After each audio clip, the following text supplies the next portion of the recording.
The comic book page freed artists from the restraints of having to keep their art within the same physical bounds.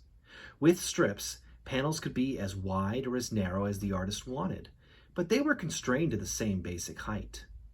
Also, comic strips were usually limited in the spacing and design of the panels.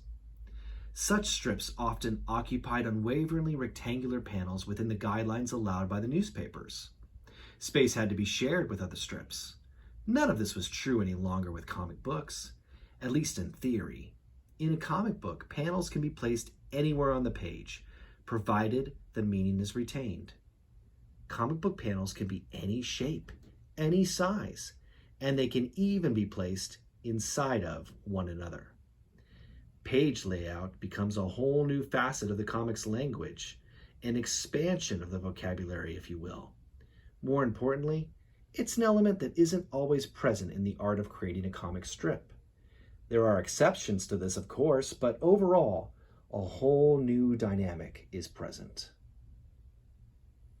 Sprawling double-page spreads give a feeling of grandeur and majesty,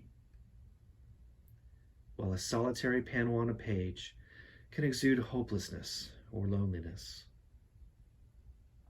A rigid, repetitive structure can be imposed upon the panels of a page, broken only when something of great portent occurs in the story, thus emphasizing it even more.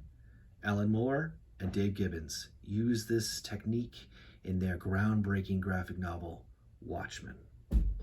There are rules and guidelines governing page layout, but many times having the temerity to break one of those rules in order to make a point can be very effective.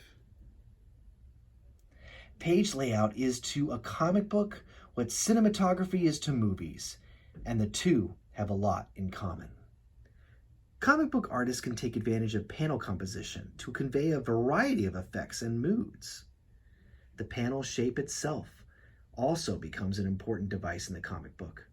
This is also true to a degree with comic strips, but the format of the comic book allows much greater flexibility.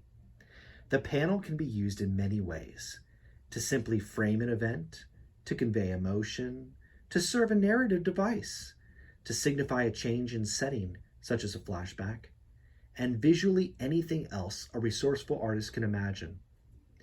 Even not having a panel at all can be an effective artistic device.